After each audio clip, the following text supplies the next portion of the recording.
What is up, y'all? Week 2 of the 2020 challenge, and we are taking another deep dive into the habits that we were working on last week. All right, so this is super exciting. Now, in week 2, hopefully some of you have started your simple habit from last week. That was the goal last week, is to start one simple habit and get that going. Now, one of the things that some folks are finding is that even simple habits can be a heck of a problem to get going, creating those intentional habits. So we're going to talk a little bit about the triggers, the rewards. We're going to talk about some different ways that we can get those habits going again, and how to find the motivation to actually do the really simple habits. I know for myself, one of the worries that I had about starting the very simple habit of making my bed was that it wasn't going to be exciting enough for me to actually get it done. Fortunately, it was definitely simple enough to get done, but the obstacle that I ran into in the week was that on Thursday I spilled coffee on my bed. And so now my sheets are dirty, and I'm like, oh, well, I'm not going to make my bed because I have to do laundry, but right now I got to go to work, so I can't do the laundry right now. And then I got home late and the coffee was dried and I didn't want to do the laundry. So I didn't make the bed, and then I fell asleep in the dirty sheets. And then the next morning said, well, I'm not going to make my bed again because there's still a coffee stain. I still need to wash my sheets. Now, so that broke up my habit. Now, today I get to do laundry, so I'll get it under control. But basically the last 3 days I've had an obstacle. So that the obstacle in this case was I need to get another set of sheets. So I'm not going to just do one set of sheets. I need a second set of sheets for my bed, so that should I spill something on my bed again, I don't have an excuse to not make the bed. So that is one example of a way to get that done. Now, one of the things that we were talking about over the course of this last in-person meeting on the habits was talking about what different things we can do to create rewards and triggers, because sometimes the reward or the trigger isn't sufficient, right? So with the triggers, remember that your trigger is not only a reminder, like a set reminder, like a clock reminder, something like that. A trigger is environmental. Okay. We want whatever we're trying to do, whatever habit we're trying to create, we want it to be very obvious in the environment that we're making for ourselves. And then the rewards can also be confusing. So reward can be something that is embedded into the behavior itself. So for example, somebody had put up on the Transformers page that they wanted to do a cup of tea in the evenings. Now, if you enjoy the flavor of that tea, the flavor of the tea is in and of itself its own reward. It's rewarding in and of itself. But for the sake of trying to structure and create a new habit, it probably is a good idea to also give yourself on top of that some kind of recognition for having done the habit. This is where those zombie kill sheets on your workbook can really come in handy, because just giving yourself a little check mark and seeing those good habits add up over time can be rewarding. That said, do keep in mind the thing that we talked about a little bit last week, which is not to use progress as a reward. So recognizing and acknowledging accumulation of good habits can be considered a form of progress, but it is going to be that way no matter what. Now, using progress as a reward, the problem with this is there's no such thing as linear progress. In other words, if you are tracking the inches on your waist, if you're tracking the strength on your deadlift, if you're tracking any of these physical things, if you're tracking skill in your craft, in your art, in your music, if you are tracking skill or a progress metric like that, there will be days where that metric backslides, and we can't have an unreliable reward attached to our habit, because that will in turn make the habit unreliable. So while it can be very tempting when things are going well to use progress as the reward, I definitely warn against that. We want to ideally use some kind of touch, taste, smell, or recognition as our reward. Okay, so if you have something that you can make smell nicer, like if you want to wash your hands or brush your teeth more often, getting nicer hand soap or better tasting toothpaste can be all you need potentially to make it a more rewarding experience. Making your food tastier, that kind of stuff can all make it a more rewarding experience when you're starting into your nutrition section, which won't be for a ways down the road yet. Making or finding things that are pre-made that you like is really important, right? That's why we don't do a whole lot of prefab meal plans where I tell you exactly what to eat, because if you don't like tuna fish and broccoli, it's going to do me absolutely no good to tell you to eat tuna fish and broccoli, but there's plenty of other ways to get your protein and vegetables, for example. So whatever simple habit you are working on, what I want to hear comments in this Facebook Live, go ahead and pop them in there, what you've been working on and what's been going well with it and what hasn't been going well with it. So the goal last week was to choose something really simple to turn into a habit. Simple, simple, simple. Like if you said, oh man, I want to run every day, it's like, okay, good. 5 minutes or less is what you're running each day. Finding the triggers and the rewards that are effective for a simple habit is no small undertaking. So that's why we are gradually building these things up. All right. So last week we covered, as far as in your workbook goes, you should have done the passion versus the habit loop. The page where you answered questions about the passion loop, and page about the habit loop. And then this week, we're going to get into domino actions. We're going to get into removing obstacles. And we're going to get in a little bit deeper on what triggers and rewards are. And then making the path of least resistance, removing obstacles. So those are the pages you're going to work on this week, and I'll get those up on the, if you don't have your paper workbook, I will get those up on the Nerd Gym Secrets website.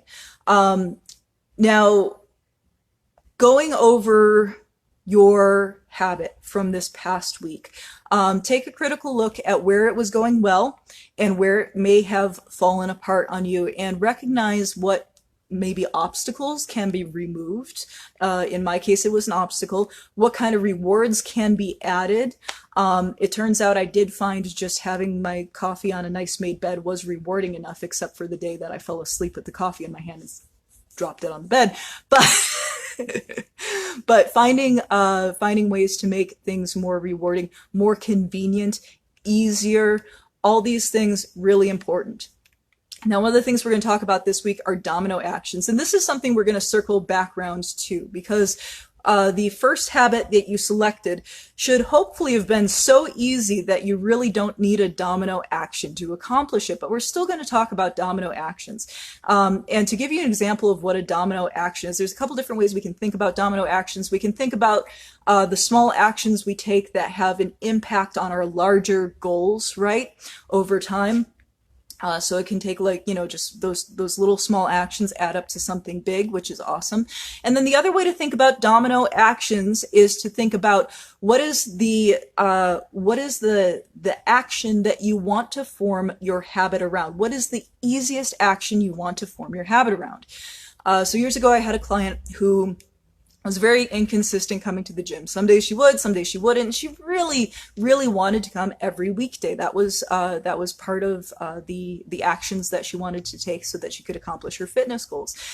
And she was getting really frustrated one day. She says, man, I don't know what's wrong with me. Sometimes, I turn right and go home, and I just, even if I tell myself I'm going to go back out and go to the gym, I just can't do it. I can't bring myself to get back out and do it. I don't know what's wrong with me. And then I said, okay, you turn right to go home? And she says, yeah, I get to the intersection. I turn right to go home. I turn left to go to the gym.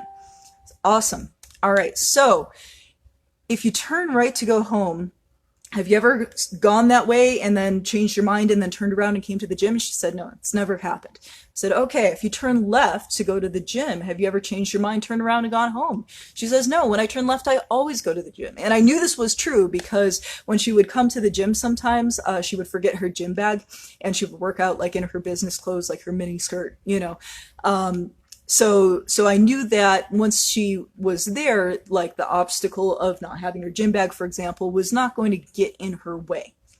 So I said, okay, you turn right to go home, you turn left to go to the gym. So the thing that you're trying to reward, the thing that you're trying to put a trigger in place for, the habit that you are trying to create is not go to gym. The habit is turn left, right? Left. Turn left. Correct? Yes. She put a sticky note on her steering wheel. She would like sing a little mantra to herself, turn left, turn left, turn left, on her way home, so that she didn't turn right. She would turn left and go to the gym first. And after that, she had a very, very consistent schedule at the gym. It's so much so that she accidentally would come to the gym on weekends sometimes because she was so used to turning left at that intersection now. So that is a really perfect example of a domino action. Another example of a domino action came from Coach Isa at our last team meeting when we were talking about domino action. So Coach Isa loves doing yoga, and it's been her intention to do yoga at home on her lunch break. Now, as far as obstacles removing, for most people, it's like not having the yoga mat out or not having a space to do it. But she has all these things already. She has the yoga mat out. She has the space to do it. Everything is fine. But she tends to walk in the door, say hi to the fur babies, do some other things, and then, finally sit down on her couch and then take her shoes off, before, relaxing. And then by the time she's on the couch, she's kind of like, she's, like, over it. And I said, okay, so if the goal is to do the yoga when you first walk in the door, like first thing you walk into the door, why do you wait to take your shoes off? And she says, yeah. So for Isa, the domino action was not do yoga. It was not pull out yoga mat. Her domino action, her personal domino action was remove shoes. So all she had to do when she got in the house was remove her shoes. Then she was prompted to quickly say hi to the fur babies and then go directly to her yoga mat. So that was her domino action. That's working well for her. Last time I checked in, that's working good. So finding those little simple things that will lead to other bigger actions and making those the simplest that they can possibly be. Now, as I said, this may or may not apply to a super simple habit. If you chose a super simple habit this past week, then there may not be a domino action to go with that, but you can also take a look at maybe other habits and routines that are firmly in place and see where you can piggyback your simple habit onto those other habits, right? Because the goal of this whole thing is eventually, even though we're doing a lot of talking and a lot of thinking right now, the goal is to eventually get to the point where we don't have to think about it. We just do. We just do the things that ultimately lead us to the results that we want to get for ourselves, that lead us to those amazing goals, right? So any examples of domino actions that you can think of, go ahead and pop them down in the comments. Let's see, what else? All right, so your motivation, that's what we wanted to talk about. So let's say you keep falling off the habit, or maybe you're just like, I don't wanna. Like maybe you have a bad case of the I don't wannas when it comes to your habit. Like maybe the habit isn't very exciting in and of itself, and it's just like meh. And maybe you thought of a really great trigger and a great reward, but then you realize, you know what? I can have the reward without doing the action, can't I? Right? So at this point, it might be good to actually tap into your motivation loop.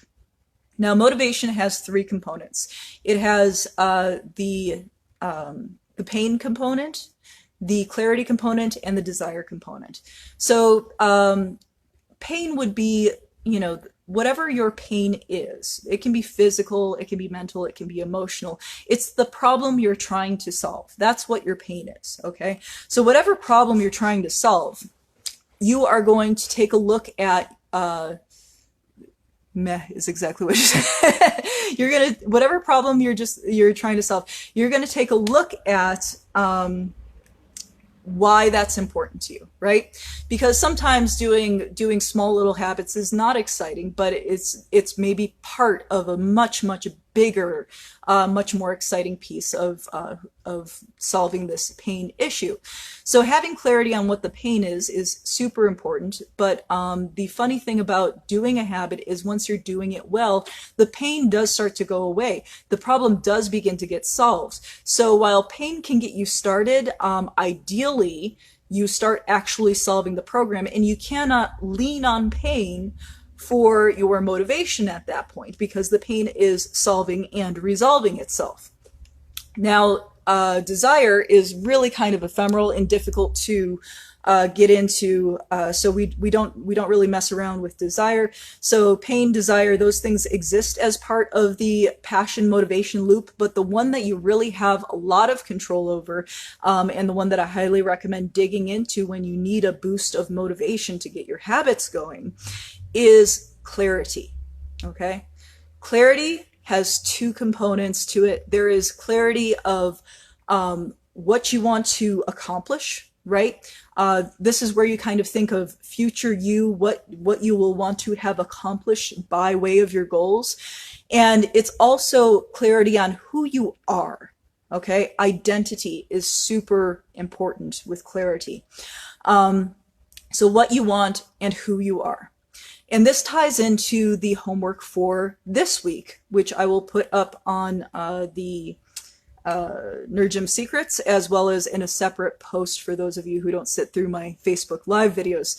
What I'm looking for from you this week for your 2020 Habits Challenge is to make some powerful I am statements. All right, so getting back to my personal example, making the bed this past week. Making the bed, not an exciting habit, right? Not an exciting habit. The results you get from a habit like that are not particularly exciting, which is fine because I'm not measuring results that way anyways. But why is that important to me? This is where we get into clarity. This is where you get into things like vision boards, right? Where you look at an overarching concept of what you're trying to accomplish, what you're trying to be, and you're looking at how that habit fits into that vision for yourself of who you are or who you want to be. In my case, making the bed is part of what I consider an organized, neat person to be. Okay? Now, this is important because most of my life, I have associated myself with being a very messy person, a very cluttery, messy kind of person. That's how I've perceived myself. That's how I have self-identified for a long time now. And this year, I'm making a shift. I am not saying I am trying to be a neater, more organized person, because when you try, you're going to fail a lot. And while there's nothing wrong with failure, you don't want to fail at a simple habit like making the bed. That's just silly, right? So, in my a lot of powerful I am statements. I am super organized. I am super neat. I do have a clear space for myself. My work area is neat. My sleep area is neat and tidy, right? And I'm going to start making these I am statements, even if it is not yet true. Even if it is not yet true. This is super important. And I will be honest with you, I do feel some discomfort when I say those things. It's called cognitive dissonance, right? When you say something that you don't wholeheartedly believe or you know deep down inside isn't yet true, you're going to feel some discomfort. Ha, that's perfect. Perfect for motivation because you're creating a little bit of pain, right? You're creating a little bit of pain.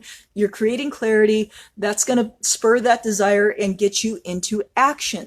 So really powerful I am statements. That's what I want from you all this week is I want you to think of the I am statements that describe who you want to be. Thinking of a famous person or a figurehead or somebody that you know and admire to represent these ideas can also be extraordinarily powerful. Okay? Angelina says, I am productive and efficient. I love that. So finding those powerful I am statements, thinking about people in your life who represent that for you, like, you know, how would this person behave in this way? You know, what does a fit person do? Not a person who's trying to be fit. What does a fit person do? Does a fit person make it to the gym every time? Does a fit person eat on plan every time? It's different than what a person who is trying to be fit does, right? A person who is trying to be fit sometimes makes it to the gym. A person who is trying to be fit sometimes eats on plan.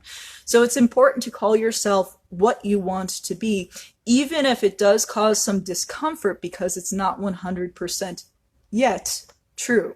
This is how we tap into our motivation. This is the simplest way to tap into our motivation so that we can reignite habits that are floundering, because sometimes we have to reignite and redo and retool habits several times before we get them right. And it can be very, very discouraging if you're on the third or fourth time of a habit falling apart on you and you have to retool it again.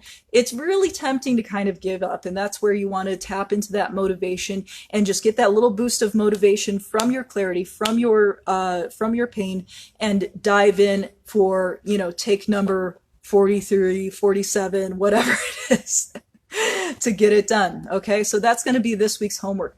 Also, in your workbooks, be sure to answer the questions in your workbooks that have to do with rewards, with domino actions, with triggers, and with making the path of least resistance. And I think that's where we're going to end on today, is talking a little bit more about removing obstacles from your path, because a lot of times we don't even realize that there's obstacles in our path, and it's particularly easy to ignore the obstacles in our path when we are highly motivated. But as soon as we start leaning on the much more regular habits, obstacles can do quite a bit to derail us. So obstacles in your path would be, this is where we think about convenience, okay? This is where we think about making things easy for ourselves. Again, even though we're doing a lot of talking and a lot of thinking right now, the whole goal of this challenge is to make the actions that you are trying to take as easy and automatic as anything in your life that you can think of that is super easy and automatic, right? Any current habit that you have, you want the big habits later on that we're going to tackle, like going to the gym, eating on plan, running outside, whatever it is that you're trying to tackle, or, personal business or career goals. You want to make those easy. So this is where we get into removing obstacles. This is where we get into a critical look at things like clutter, physical clutter, your workstation, that kind of stuff, but also mental clutter, right? So if there are things blocking your way, if there are distractions, if there's anything, that's preventing you from smoothly transitioning into your habit without conscious thought, then you want to remove those, right? So this is like how marketers put all the stuff that they want you to buy the most on the end caps in the aisles at the grocery store, right? You want to make everything in your life that is most productive grab and go. You want to make your domino actions grab and go. You want to make them simple, simple, simple. That is the whole goal of this. So as you're going through your day, try taking a critical look where you have to take extra steps to get to where you want to be. So things like the nutrition stuff that a lot of people are going to be tackling in the next few weeks has to do with making sure that you have healthy, on-plan, easy-to-grab snacks that are front of the refrigerator, front of the cupboard, not hidden behind the cookies, not with the Girl Scout cookies needing to be moved to get to the canned tuna behind them, right? We want to make sure that everything that we are supposed to grab first is forward and facing us first, right? If we are trying to be less distracted with our work, we should probably make sure that our workstation is free from distractions. I've even so far lately gone so far as to separate my work and my play on two separate computers. I have my work computer at the gym now, and I've got my laptop at home for things like watching Netflix or tootling around on the internet and looking up goofy stuff, right? So making sure that you have things separated out from where you want to be. I have a table now that's just dedicated to drawing and sketching so that I don't have the excuse of, oh, well, the table isn't clear. I'm going to clear the table. Oh, this dish needs to get washed. I'm going to go wash the dishes. And oh, about an hour later, what was I doing? Oh yeah, I was going to draw. I'm not going to do that now, right? You want to, as you're going through this process, I can't overstate this, make it easy, right? Treat yourself with some kindness. Don't tap into your willpower. You know what? Life is fucking hard enough. You're going to have plenty of opportunities to use whatever willpower you have, but I don't believe in using willpower for the piddly little shit like you have to do every single day. If you're having to use willpower every day, you are making life too hard on yourself. So you're going to look for things that's the whole point of doing this challenge. Over the next 20 weeks, we are going to pick away at and make things easy, easy, easy. So as you're going through your day, as you're going through your week, as you're going through your physical environment, as you're going through your mental gibberish, really think about what is distracting you. What is getting in your way, even if it's minor, tiny little things? What is distracting you? What is getting in your way? Those are the obstacles that you're going to start clearing. Start clearing out those obstacles with a ruthlessness, and you will feel so much better. And continue to make those I am statements. I want to see those I am statements on the Transformers page, and like I said, I'll put a prompt up for that. But also say them to yourself in your brain on the daily. I am organized. I am fit. I am productive, right? Say those things to yourselves regularly. Zombie ghosts hate that. All right. I will see you at the gym, y'all. Drop your questions down below and I will get on to them. Bye-bye.